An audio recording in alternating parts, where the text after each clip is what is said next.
The transport ship docked at Station Kepler 442 with a sound that echoed through the metal hallways. Inside the cargo bay, something moved inside a massive containment unit. The crew kept their distance. They had transported many dangerous creatures before, but this one made even the most experienced handlers nervous. Tay stood at the observation window, watching the unloading process. He was new to the Galactic Conservation Institute, transferred from Earth just 3 months ago. His dark hair fell across his forehead as he leaned closer to the glass, trying to get a better look at what was inside the container. "That is a razor-wing stalker," said a voice behind him. Tay turned to see Yuna, the senior trainer. She was Valorian, tall and thin with silver skin that seemed to shimmer under the station lights. Her four-fingered hands held a datapad, and her large eyes watched the containment unit carefully. "From Carnus Prime, one of the most dangerous predators we have ever tried to keep in captivity." Tay nodded. He had read the files. Carnus Prime was classified as a death world, a planet where almost everything had evolved to kill. The Razorwing sat at the top of that deadly food chain. "How many facilities have tried to keep one before?" 5, Yuna answered. 3 had to release their specimens back into the wild. 2 lost handlers to attacks. 1 handler lost an arm. Another died. She moved closer to the window. "This creature can detect movement from incredible distances. Its reflexes are faster than any species we know, and it never ever stops hunting." Through the translucent walls of the containment unit, Tay could see the creature now. It was about the size of a large earth tiger, covered in dark scales that shifted colors like oil on water. Wing-like membranes folded against its sides, not for flying but for quick directional changes during pursuit. Its head was sleek and angular, with eyes that glowed a deep amber. Even in containment, it moved with a fluid grace that spoke of perfect evolutionary design. "Beautiful," Tay said softly. Yuna looked at him sharply. "Beautiful and deadly. Do not forget the second part. We have lost 3 automated feeding drones already during transport. It destroys anything that moves in its space." The containment unit was moved into the special enclosure that had been prepared. Director Minho arrived to oversee the transfer. He was Thelian, a species known for their careful nature and attention to detail. His scales were a dull brown and his movements were slow and deliberate. Everything about Thelians was about avoiding risk. "I want triple redundancy on all safety systems," Minho said, his voice carrying the authority of someone who had run this station for 20 years. "No one goes near this enclosure without full protective gear and backup teams. No exceptions." Hana, another human researcher, joined Ty at the window. She was younger, fresh out of xenobiology training. Her eyes were wide with excitement and fear. "I have never seen anything like it," she whispered. "The way it moves, it is like water." "The reports say it can sense heartbeats," Tay said, still watching the creature, "and breathing patterns. Even through walls in some cases." "That is correct," Yuna confirmed. She pulled up files on her datapad. 3 other species have tried to work with Razorwings.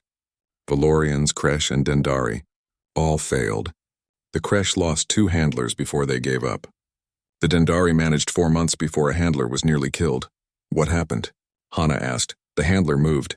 Just a small movement, adjusting their position. The Razorwing attacked in less than half a second. It took 3 sedation darts to stop it."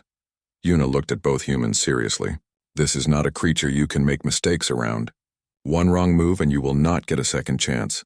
The transfer was completed over the next several hours.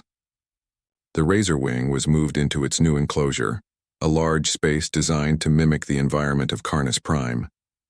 Tall crystal formations rose from the floor, and a small water feature bubbled in one corner. The temperature was kept high, the humidity controlled precisely. Once released from the transport container, the Razorwing moved through its new home with careful precision. It checked every corner, every shadow. Its scales rippled with color changes that researchers were only beginning to understand. Sometimes the colors indicated mood, sometimes they were camouflage, sometimes they seemed to be communication, though with whom or what remained a mystery. Tay spent the rest of that day watching from the observation room. He took notes, recorded video, and studied every movement. The way the creature tested its boundaries, how it examined the crystal formations, the pattern of its pacing as it mapped its new territory. "You should go rest," Hana said as the station's artificial night cycle began. "Tomorrow will be a long day." Yuna is doing the full safety briefing. But Tai stayed. He watched as the razor wing finally settled in what seemed to be its chosen resting spot, a flat area near the warmest part of the enclosure. Even at rest, the creature remained alert. Its eyes never fully closed. Its ears, small and almost hidden among its scales, constantly moved and adjusted. In the quiet of the observation room, Tay thought about Earth, about the predators humans had lived alongside for millions of years. Lions, tigers, bears, wolves. His grandmother had told him stories about her childhood in the countryside, where they had to be careful of wild animals. But she had also told him about respect, about understanding. "You are not so different," he said quietly to the razor wing, though it could not hear him through the soundproof glass. "Just doing what you were made to do." The next morning, the entire research team gathered for the mandatory safety briefing. The room was full. Everyone who would work anywhere near the razor wing enclosure had to attend. Yuna stood at the front, her face serious. "This briefing could save your life," she began. "Everything I tell you today is based on data collected from previous attempts to work with this species. People have died learning these lessons. Do not make their sacrifice meaningless by ignoring what we now know." The medical bay had been placed on high alert. Extra staff had been called in. Emergency equipment was positioned near the enclosure. As Tay looked around the room, he could see fear on many faces. The Dendari security officer kept one hand near their weapon. The creche botanist, usually cheerful, looked pale and nervous. Only the humans seemed calm. Tay caught Hana's eye across the room. She smiled slightly, then turned her attention back to Yuna. "Tomorrow we begin the real work," Director Minho announced. "May fortune favor us all." The briefing room was cold. Yuna had lowered the temperature on purpose. She wanted everyone alert, uncomfortable enough to pay attention. On the large screen behind her, footage played of a razor wing attack. It happened so fast that she had to slow it down to half speed for people to even see the movement. 0.3 seconds, Yuna said, pausing the video at the moment of contact. "That is how long you have from the moment a razor wing detects prey movement until it attacks. For reference, the average reaction time of most species in this room is between 0.5 and 0.7 seconds. You cannot react fast enough to save yourself." She played another video. This one showed a robotic feeding drone, moving with perfect mechanical precision. The razor wing destroyed it in seconds, its claws tearing through metal like paper. "This drone was programmed for absolute stillness between movements," Yuna explained. It failed. The creature detected the micro vibrations from its motor. It knew something was there. Tay raised his hand. "Can it hear heartbeats?" The file mentioned cardiac detection. "Yes." Yuna pulled up another document. "At distances up to 15 meters, a razor wing can detect heartbeats. It can hear breathing at 20 meters. It can sense body heat at 30 meters. Some researchers believe it can even detect fear through chemical signatures in sweat and breath." A nervous murmur went through the room. The creche botanist, whose name was Vex, spoke up. "How are we supposed to work near it then? We cannot stop our hearts from beating." "We use sedation," Yuna said firmly. "Before any entry into the enclosure, the creature will be sedated with a calculated dose.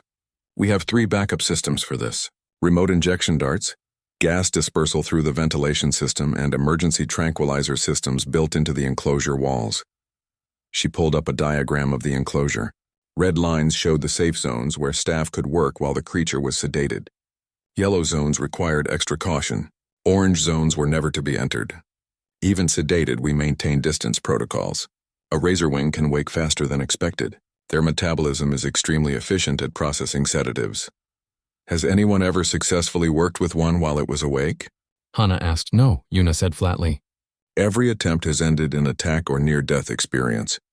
The current scientific consensus is that razor wings cannot distinguish between threats and non-threats when alert. They attack everything that moves." Tay frowned slightly but said nothing. He was thinking about wolves, about how early humans had learned to approach them, to gain their trust. It had taken generations, but it had worked. Wolves became dogs. Predators became companions, but he kept these thoughts to himself. This was only his 2nd week at the station. He was the new person, the outsider. Better to watch and learn. Yuna continued the briefing for another 2 hours. She showed them the proper protective gear. She explained the communication protocols. She made them practice the emergency evacuation procedures 3 times. By the end, everyone looked exhausted. "Remember, Yuna said as they prepared to leave. This is not a pet. This is not a test subject that will cooperate.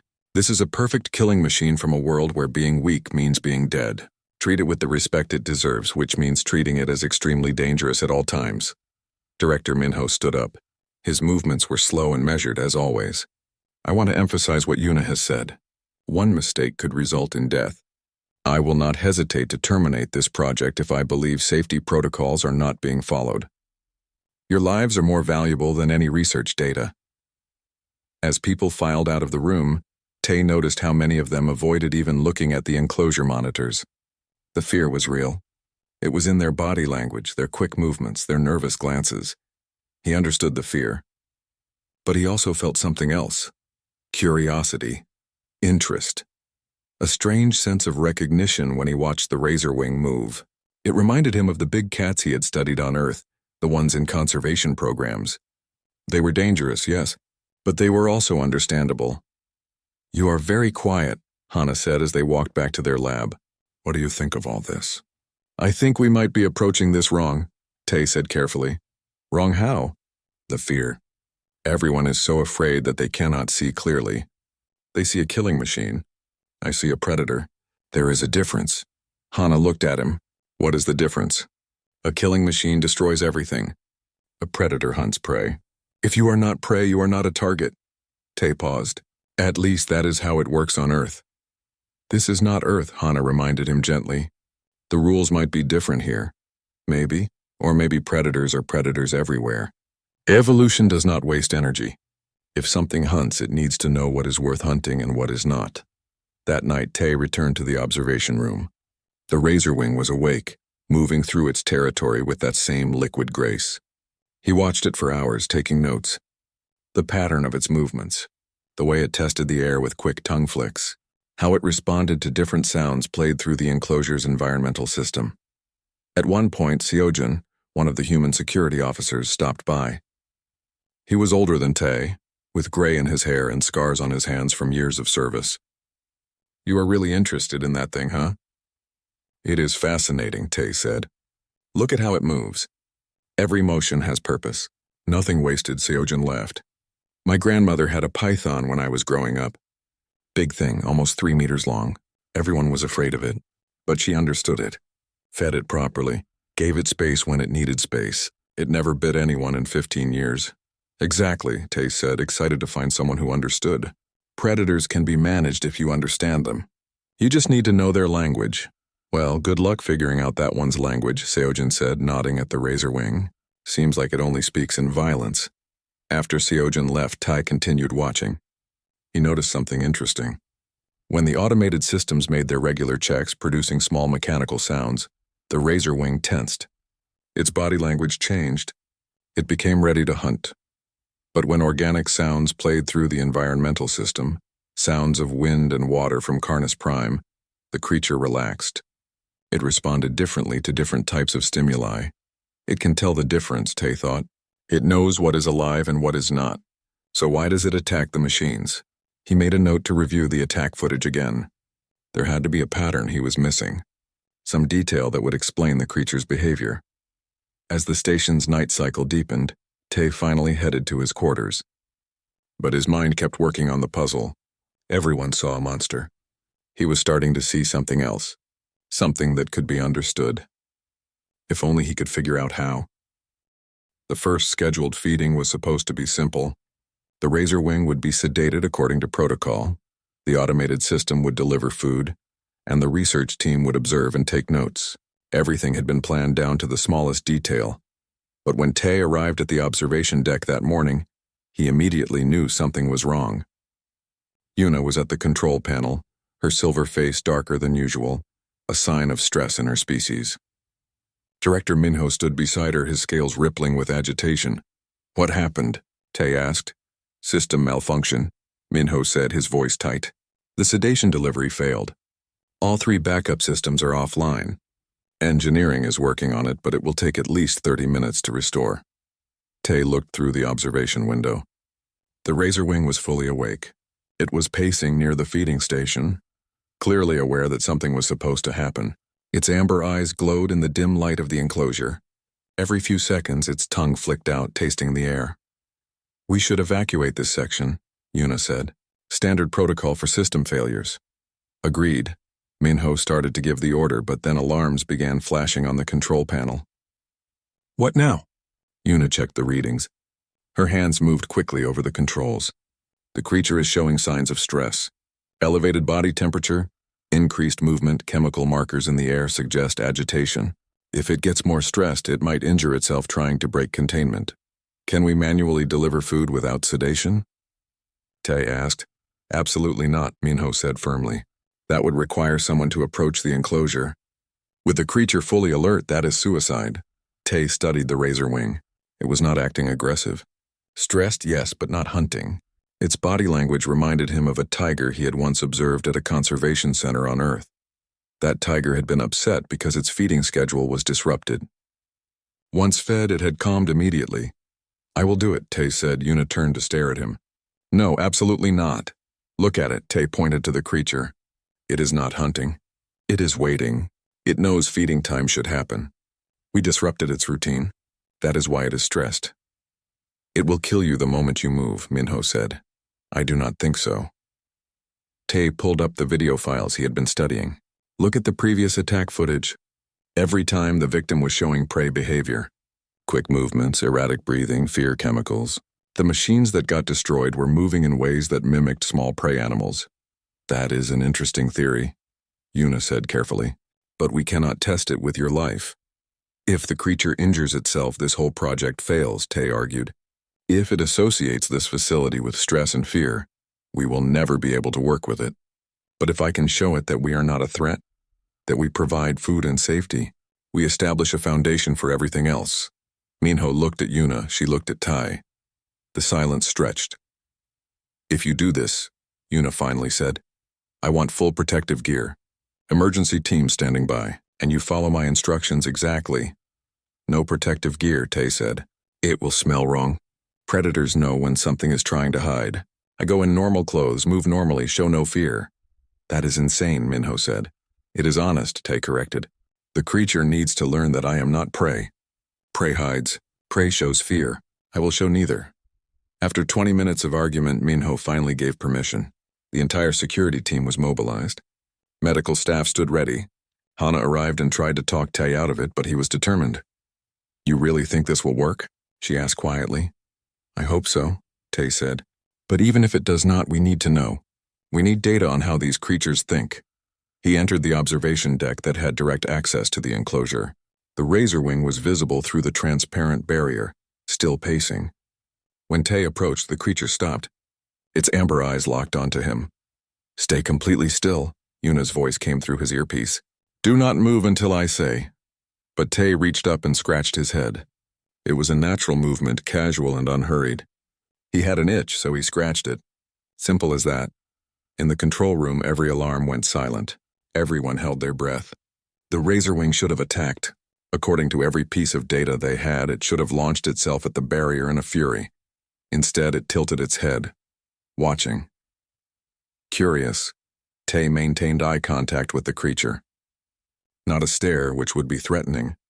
Not looking away, which would signal fear. Just casual acknowledgement. "I see you. You see me. We are both here." He moved to the feeding station and picked up the container of food. The movement was smooth and deliberate. He opened the feeding hatch, a small port that allowed food to be placed inside the enclosure. The razor wing watched every movement. But it did not attack. It did not even tense. Tay placed the food in the designated area, then stepped back. He adjusted his collar, another natural movement. Still maintaining that casual eye contact with the creature, the razor wing approached the food. It sniffed it carefully, then began to eat. Its body language had shifted from stressed to relaxed. The color of its scales changed from the darker, agitated pattern to something softer. Tay backed away slowly, still facing the creature. When he reached the exit, he gave a small nod as if saying goodbye to a colleague. The door sealed behind him. For a moment, nothing happened. Then chaos erupted in the control room. "What did you just do?" Yuna demanded. "You moved. You moved multiple times. That creature should have torn you apart." Tay shrugged. "I had an itch." And the creature looked stressed. Sometimes the best thing you can do for a stressed predator is show them you are not afraid. Minho sat down heavily. His scales had gone completely pale. You could have died, but I did not, Tay said. And now we know something new. The razor wing can tell the difference between prey and non-prey. It was not programmed to attack movement. It is programmed to hunt prey that moves like prey. Hana was checking the recordings. This is incredible. Look at the body language changes. The moment you scratched your head, the aggression indicators dropped by 40%. When you moved confidently, they dropped even further. Yuna stared at the screen showing the razor wing now calmly finishing its meal. Everything we thought we knew about this species, we need to rethink all of it. The emergency meeting was called within an hour. Director Minho sat at the head of the conference table, looking like he had aged 10 years in a single morning. Yuna was there, along with the senior research staff, security chiefs, and representatives from 3 other species who worked at the station. Tai stood at the front, feeling dozens of eyes on him. Some looked at him with amazement, others with fear, a few with anger that he had broken protocol so completely. Explain yourself, Minho said simply. Tai brought up images on the main screen, pictures of Earth, lions lounging in the sun, wolves hunting in packs, bears fishing in rivers, sharks gliding through oceans. Earth evolved with predators everywhere, he began. In the oceans, on the land, in the air. Humans did not have the option to avoid them. We had to learn to live with them, to understand them. He clicked to another image. Early humans sitting near a fire while wolves circled in the darkness beyond. Our ancestors could not outrun most predators. We could not outfight them, so we learned to read them, to understand their body language, their behaviors, their intentions. It was survival. That does not explain why the razor wing did not attack you, Yuna said. Her voice was not hostile, just genuinely confused. Every piece of data we have says it should have attacked. Because I was not prey, Tay said. Movement is not the trigger. Prey movement is the trigger. There is a difference. Vex, the Kresh botanist, spoke up. What is the difference? Movement is movement. No, Tay shook his head. Prey moves in specific ways. Quick, nervous, furtive, always checking for danger, ready to run. Their heart rate is elevated. Their breathing is fast. They release stress chemicals. All of these things signal to a predator that this is something to hunt. He pulled up footage of the previous razor wing attacks. Look at these handlers. What do you see? Hana leaned forward. They are all moving very carefully, trying to be quiet, trying not to be noticed. Exactly. They are moving like prey, trying to hide from a predator. The razor wing reads that and responds accordingly. It hunts. Tay switched to his own footage. When I moved like I belonged there, like I had every right to be in that space. No fear, no hiding. I was not prey, so I was not hunted. Seojun, the security officer, nodded slowly. My grandmother used to say that about her python. She said the snake could tell when someone was afraid. Afraid people got bitten. Calm people did not. How does this work on Earth? Yuna asked. How do humans approach predators safely? Tay thought about how to explain it. We have a saying on Earth, act like prey, get treated like prey. Act like a fellow predator, get treated with respect. When I worked at a tiger conservation center, the handlers never showed fear. We moved with confidence. We acknowledged the tigers but did not challenge them. We respected their space but did not cower. The tigers learned we were not food and they were not interested in us. But humans domesticated wolves, Hana added. We turned predators into companions. How many species in the galaxy can say that? None that I know of, Minho said quietly. My species developed technology to avoid predators entirely. We never learned to understand them, just to stay away from them. Same with Valorians, Yuna admitted. Our homeworld has few large predators. Our defensive strategy is always stillness, hide and wait for danger to pass. We have no cultural knowledge of predator psychology. Tay pulled up more images. Humans with dogs, humans riding horses, humans keeping cats, snakes, birds of prey, even alligators. Earth humans have domesticated or worked with dozens of predator species, not by dominating them or fearing them, but by understanding them. We learned their language, their social structures, what they need and what they respect. This is remarkable, said one of the Dendari researchers, but also terrifying. You are saying humans evolved alongside things that could kill you, and you learned to befriend them. Not befriend exactly, Tay said. Understand, respect, coexist. Sometimes, yes, friendship developed, but the foundation is always understanding. knowing what the predator wants, what it fears, what it respects. Minho stood and walked to the window overlooking the razor wing enclosure. The creature was resting peacefully now, all signs of stress gone.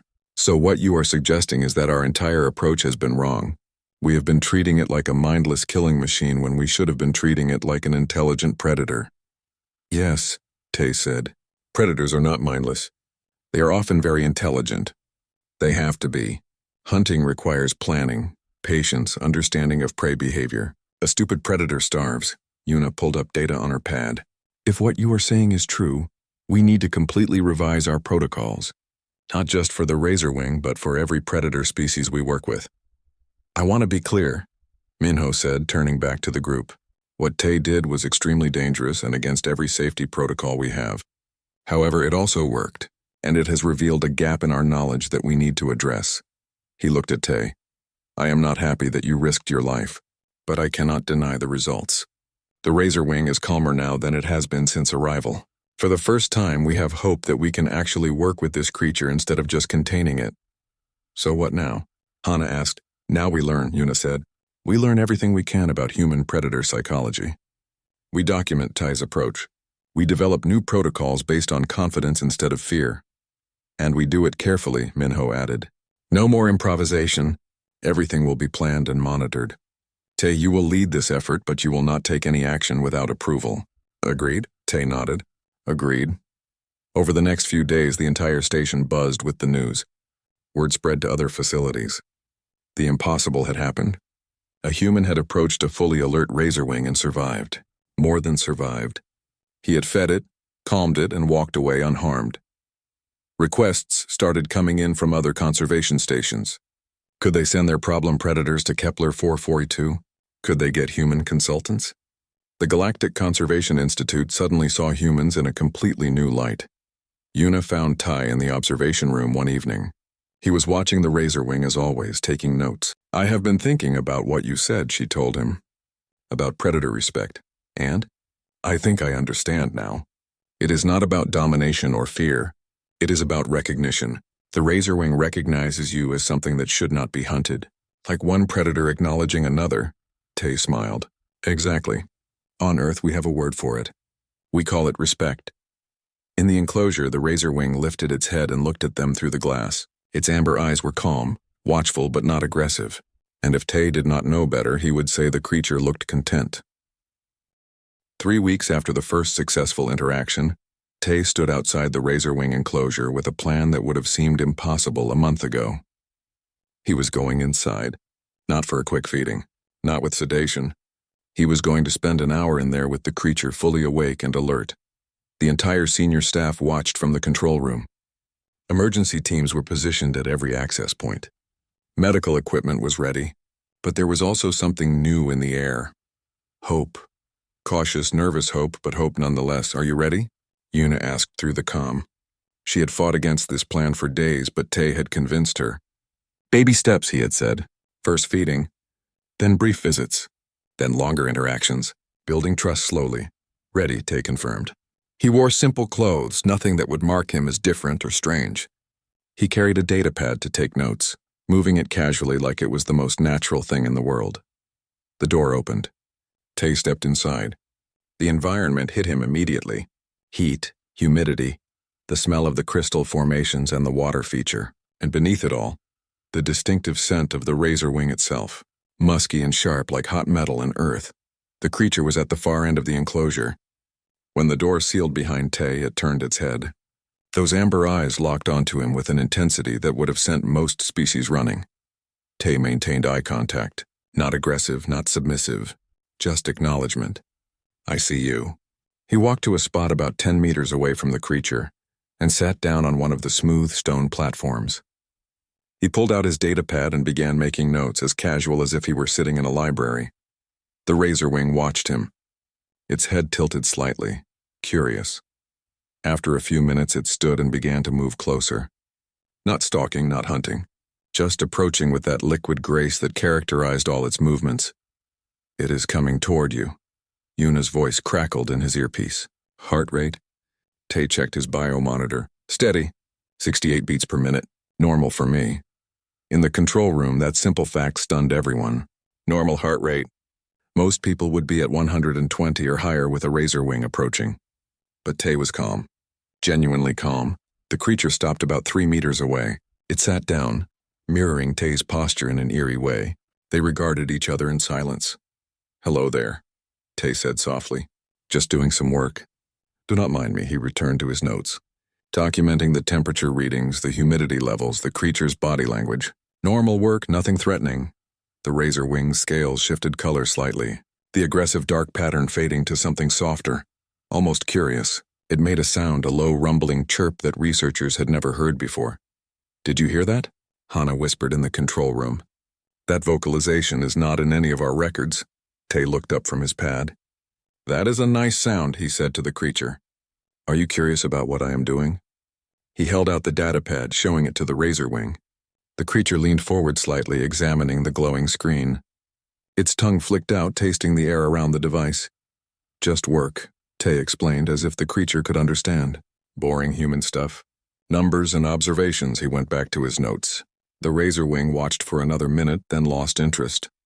It stood and moved to its water feature, drinking deeply. Tay took the opportunity to shift position, stretching his legs. The creature glanced at him but showed no aggression. Time passed. Tay worked on his data pad. The razor wing moved around its enclosure, sometimes close to Tay, sometimes far away. It was just existing in its space, with Ty existing in that same space. Not prey and predator, just two beings sharing an environment. At one point, Tay reached up and scratched his head, a habit he had when he was thinking. The razor wing, resting nearby, lifted its head and made that rumbling chirp again. Tay smiled. "You remember that, do you? That is how we met. Me scratching my head while everyone thought you would kill me." The creature approached again, this time coming even closer. It was less than 2 meters away now. Close enough that Tay could see the individual scales, the way they overlapped and shifted. Close enough to feel the heat radiating from its body. "Steady," Yuna said in his ear. "Just stay calm." "I am calm," Tay replied. And he was. This close, he could see the intelligence in the creature's eyes. This was not a mindless killer. This was a thinking, feeling being, one that had learned to trust him at least a little. The razor wing lowered its head. The gesture reminded Tay of a cat presenting itself for petting. Slowly, carefully, he reached out his hand. Not grabbing, not sudden. Just extending an offer. The creature leaned into his hand. Tay found a spot behind what seemed to be the equivalent of an ear, a ridge of scales that was slightly warmer than the rest. He scratched gently. The razor wing made a sound that could only be described as pleasure. A deep, vibrating purr that rumbled through its entire body. "Impossible," someone whispered in the control room. But it was happening. The most dangerous predator in their collection, the creature that had injured or killed members of multiple species, was purring under the touch of a human. Tay continued the gentle scratching for a few minutes, then withdrew his hand. The creature opened its eyes, gave him a long look, then moved away to its resting spot. It settled down, tucking its limbs in that careful way it did when it felt safe. The hour passed. When it was time to leave, Tay stood slowly, gathered his data pad and walked to the exit. The razor wing watched him go but made no move to follow or attack. At the door, Tay turned back and gave that same small nod he always did. "Goodbye for now," the creature chirped once in response. When Tay emerged from the enclosure, he was met with stunned silence. Then slowly applause began. Hana was crying. Yuna looked like she had witnessed something religious. Even Director Minho was smiling. "You did it," Yuna said simply. "You actually did it." "We did it," Tay corrected. "This is just the beginning. Now we can start real research. Now we can learn everything about this species without fear holding us back." Over the following weeks, the transformation was remarkable. The razor wing began showing behaviors that had never been documented in captivity. It played with enrichment items. It vocalized in different tones, a complex language researchers were now working to understand. It even began allowing other staff members near its enclosure, as long as they followed Tay's protocols. Yuna started training under Tay, learning to read predator body language, to move with confidence instead of fear. She was not a natural at it.